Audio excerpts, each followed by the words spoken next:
Proses penyidikan yang ada di Polres Metro Jakarta Selatan itu adalah merupakan proses yang terbuka dan akuntabel, sehingga tujuan hasil yang kami harapkan bahwa nantinya bisa memberikan rujukan atau rekomendasi bahwa sebenarnya penyidikan ini ada atau tidak adanya peristiwa pidana.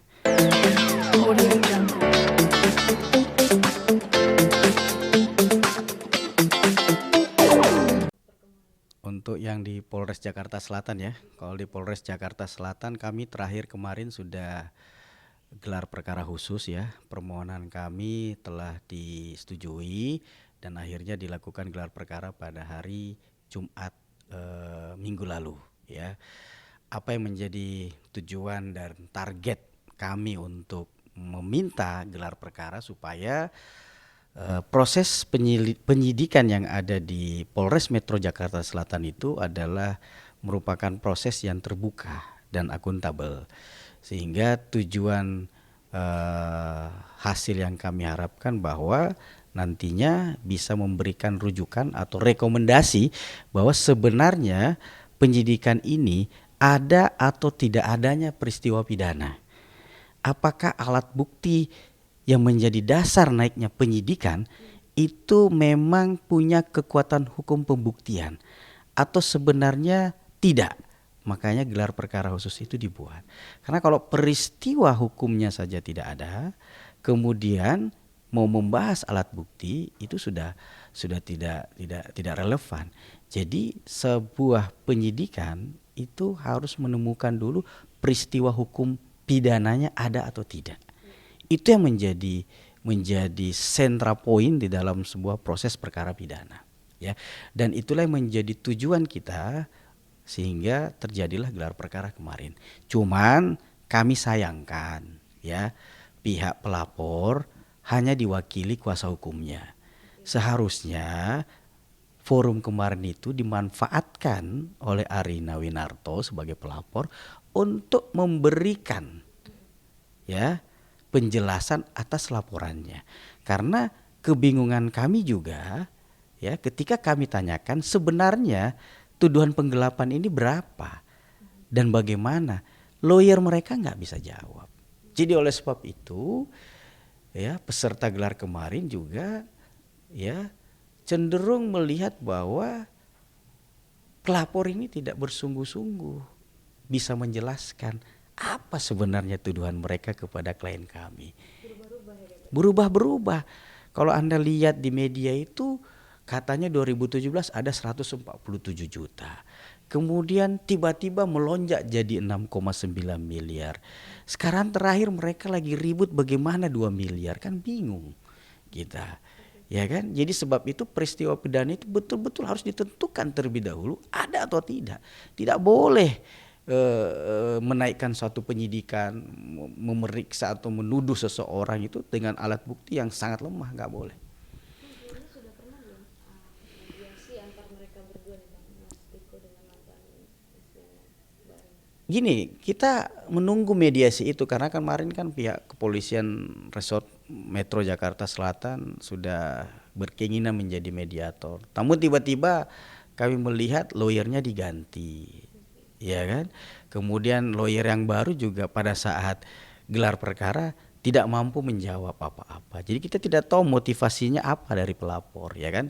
Tapi apapun itu, kami tidak menjadi konsentrasi kami, ya, dalam hal mediasi kecuali keinginan daripada pihak pelapor sendiri. Karena kan ini kami berkonsentrasi bagaimana konstruksi pidana ini tidak menjadi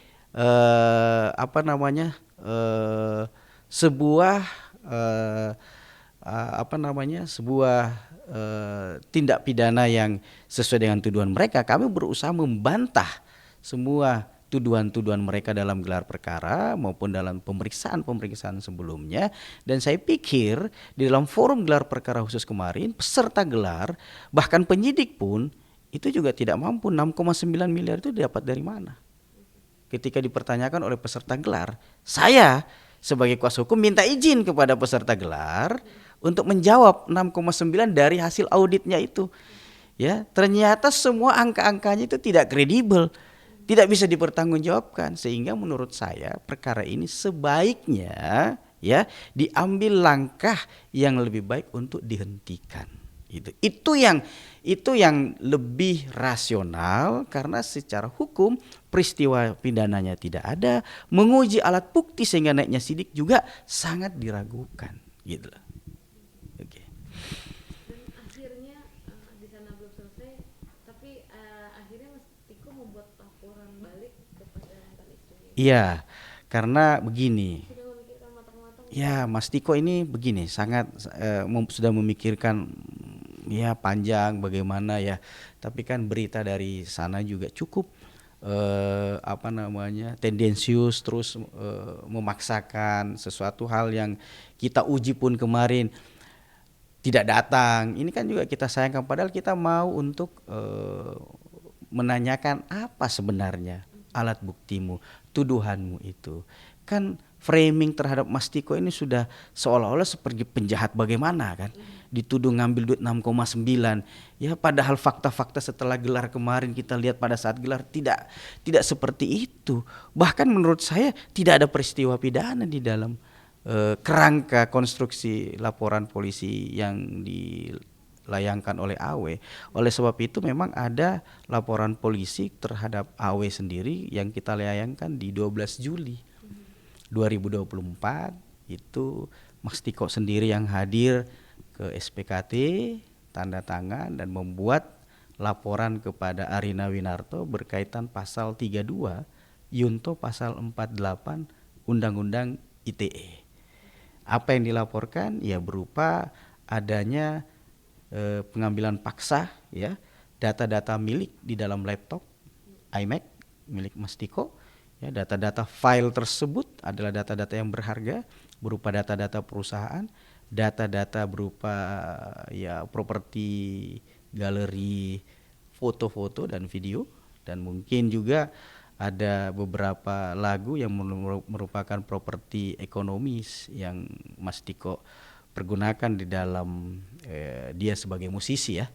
Ya, jadi itu juga yang kita tekankan, tapi yang paling utama adanya transmisi data digital kepada pihak lain ya, data-data perusahaan yang tanpa seizin dari Mas Tiko sebagai pemilik data tersebut, apalagi digunakan ya dalam suatu apa namanya laporan audit. Ini masih berkaitan dengan akuntan publik data-datanya ya, sehingga kami melihat tanpa ada klarifikasi, tanpa ada konfirmasi data-data tersebut ya ditransmisikan sehingga membuat berita-berita ya atau tersudutkannya Mas Tiko berkaitan dengan perkara yang ada di laporan polisi Jakarta Selatan. Ini yang akan kita uji nantinya dalam laporan kami, dan proses penyelidikan tentu kami berharap ini berproses cepat, karena supaya nama seseorang itu juga sebagai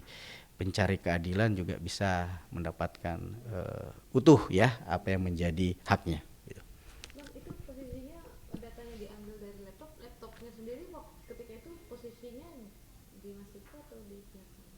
Posisinya ada di Mas Tiko, kemudian diambil paksa oleh AW gitu. Jadi data-data yang ada di dalam itu belum sempat di backup, karena memang tidak ada perasaan bahwa laptop ini mau dirampas gitu loh, mau diambil secara paksa.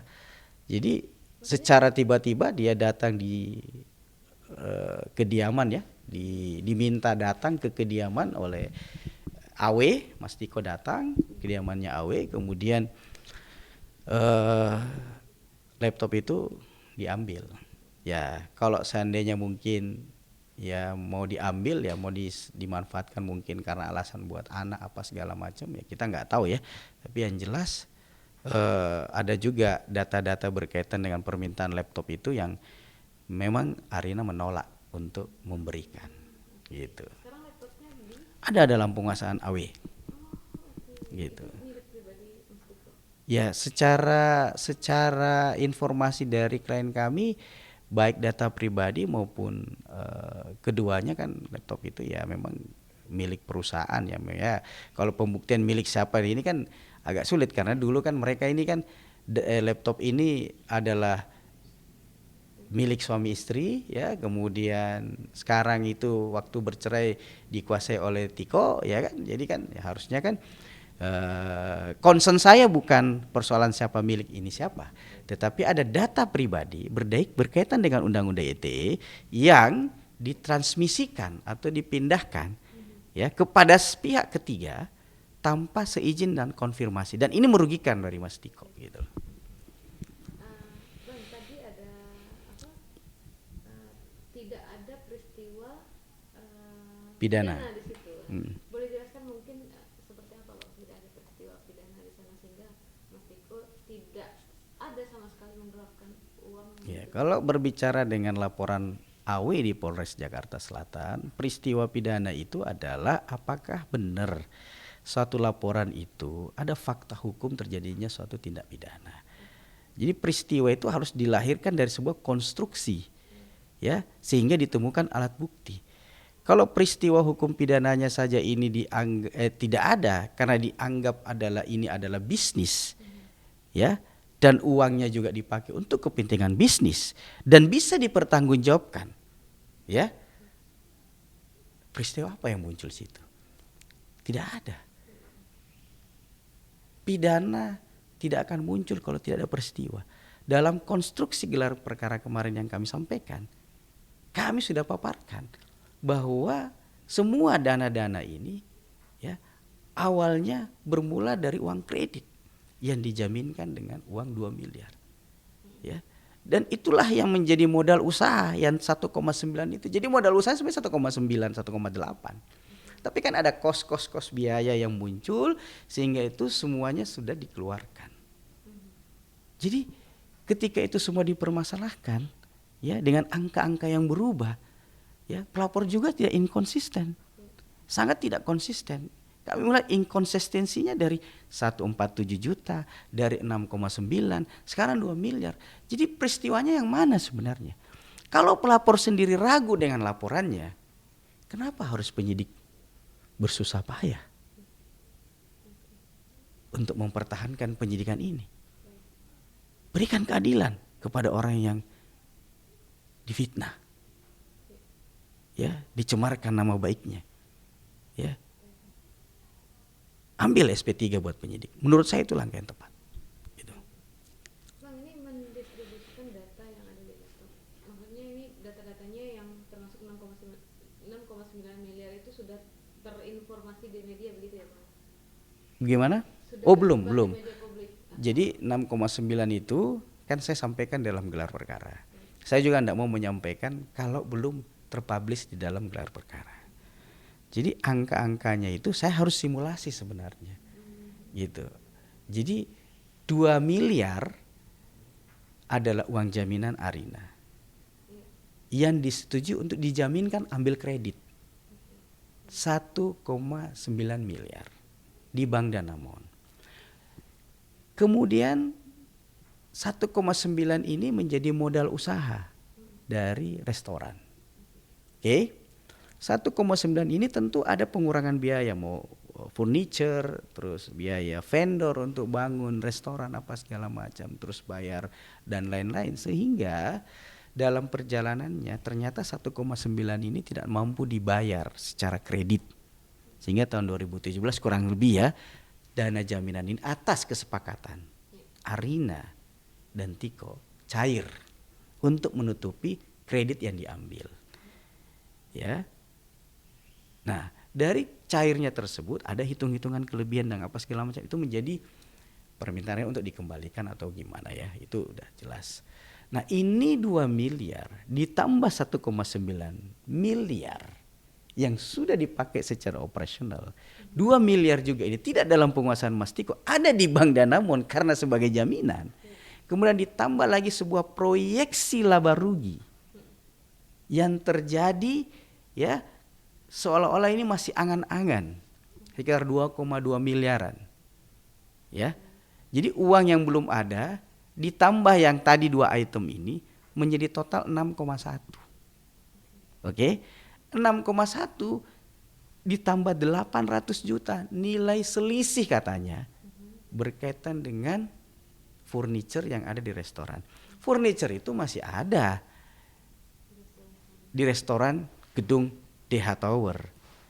Karena tidak bisa membayar sewa, maka furniture itu ditahan oleh pihak restoran. Jadi 4 item ini digabung menjadi satu, ditambah totalnya 6,9. Masuk akal nggak hitungan itu? Sedangkan yang namanya penggelapan itu uang atau benda berada dalam penguasaannya yang dituduhkan. Pertanyaan saya, apakah Mas Tiko menguasai dari 4 item ini? Sama sekali tidak. Dan itu semuanya kepentingan bisnis. Itulah yang dinamakan tidak ada peristiwa pidana. Jadi kalau tidak ada peristiwa pidana, saya mohon kepada Bapak Kapolri, Bapak Kapolda Metro Jaya, Bapak Kapolres Metro Jakarta Selatan, kita ini penyidikan polisi saya anggap sudah profesional. Ya, saya yakin kalau proses pidana saja tidak ada, tidak usah ragu. Hentikan perkara ini. SP3. Kasihan kepastian hukum seseorang, ya. Dituduh dengan suatu tindak pidana yang peristiwa pidananya saja tidak ada, ya, gitu. Bang, ini ada info tentang pemerasan. Nah, apa benar Mas Tiko, Mbak Rina itu melakukan pemerasan terhadap Mas Tiko? Boleh Gini. Jadi setelah saya mendapatkan informasi dan mengumpulkan bukti-bukti yang ada, ternyata memang di dalam proses laporan polisi yang ada di Polres Metro Jakarta Selatan, klien kami itu sudah melakukan pendekatan persuasif. Karena ini kan mantan istri, ada anak-anak yang harus kita jaga. Tapi sebelum naiknya sidik ada pertemuan-pertemuan yang Mas Tiko juga kaget mendengar angka-angka itu. Karena kalau mau kasus ini ya dalam arti bisa diselesaikan, ada permintaan sejumlah dana dan dananya itu fantastis. Dan disebutkan pula dalam chattingan ini, saya belum bisa share tapi saya ada bukti ini, itu sekitar kurang lebih 20 miliar. Ya. Dan itu diminta langsung oleh Arina. Ya. Apabila ini perkara mau beres, ya lu harus bayar 20 miliar dan bukti-buktinya ada, ya.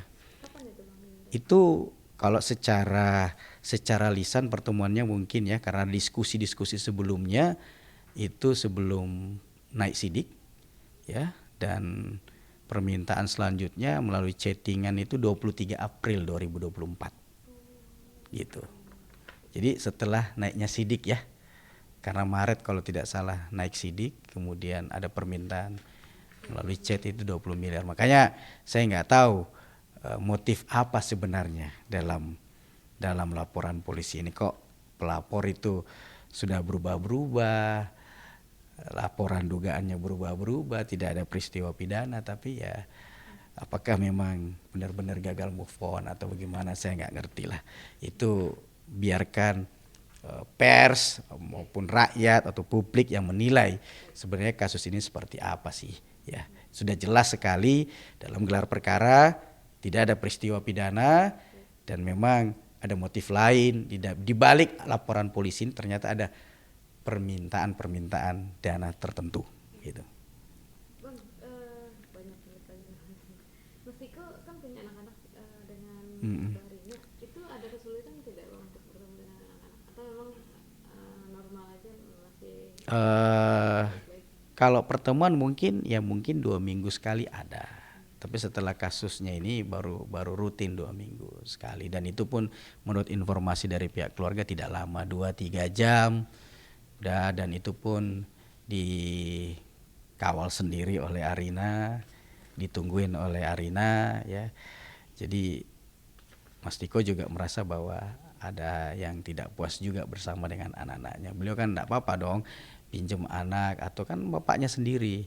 Secara psikologis anak itu butuh seorang sosok ayah di sampingnya, dan Mas Tiko selalu walaupun nggak dibukain pagar tetap aja nungguin di depan sana. Jadi kan ya mudah-mudahan ini kasus ini bisa memberikan pencerahan kepada Awe ya, untuk sadarlah bahwa ada haknya juga Mas Tiko di dalam putusan perceraian yang sudah diucapkan di Pengadilan Agama Jakarta Selatan gitu. Bang, yang laporan di Polda atas undang-undang ITE itu Mas Tiko akan dipanggil lagi kapan? Kemudian terlapor sendiri juga akan dipanggil kapan? Sudah dapat info belum? Untuk sementara kan ini laporannya masih baru ya, masih di bulan ini juga ya. Jadi sekarang mungkin masih mindik atau tata naskahnya masih dipersiapkan, dan panggilannya memang saat ini belum ada ke Mas Tiko. Memang kita lagi persiapkan untuk menunggu panggilan gitu. Gitu. Mas Tiko sendiri siap ya untuk akhirnya kan ini jadi panjang gitu. Sebenarnya Mas Tiko dari kemarin-kemarin kan mencoba untuk lebih wise ya. Tapi kan karena tidak ada juga itikat baik dari sisi sana, kemudian framing media juga yang cukup ya mendiskreditkan ya. Ya sudah, kemarin medianya sudah, forumnya ada di gelar perkara, ya kita sampaikan, dan faktanya ya menguntungkan kita menurut saya ya gitu. Bukti apa Bang yang kemarin dibawa ke Polda? Banyak. Jadi terkait dengan persetujuan Arina berkaitan pencairan dana di Danamon, kemudian permohonan peminjaman juga yang ditandatangani oleh Arina sendiri yang saat kredit 1,9, terus data-data dari supplier yang memberikan keterangan bahwa utang-utang dari PT itu atau restoran itu dibayar sendiri oleh Mas Tiko. Kemudian ada juga kredit di BNI kalau tidak salah atas nama Arina yang juga masih dibayarkan oleh Mas Tiko. Jadi sudah beritikat baik membayarkan segala kewajiban Arina, tapi ya balasannya ya begitu gitu. Ya mudah-mudahan ada yang move on lah dalam kasus ini, biar kasus ini cepat selesai. Ini persoalan move on aja nih, kalau nggak move on segera ini susah juga gitu loh ya. Biarkanlah kita, Mas Tiko sekarang ini bahagia bersama Bunga Citra Lestari ya. Ya mereka sangat bahagia dengan dan menikmati masa-masa ini sebagai pasangan suami istri yang romantis ya. Kita juga nggak melarang kok, siapa mantannya Mas Tiko juga nggak melarang kalau misalnya dia menemukan yang terbaik, ya silahkan gitu loh, supaya bisa bahagia juga gitu loh ya gitu ya. Ya, thank you. Gak apa-apa. Apanya, Mas? Ini. Oh, jangan dulu. Kita belum buat laporan polisi. Oke. Nggak apa-apa kan? Ini Ya, kalau soalnya bukti transaksi elektronik, Pak. iya.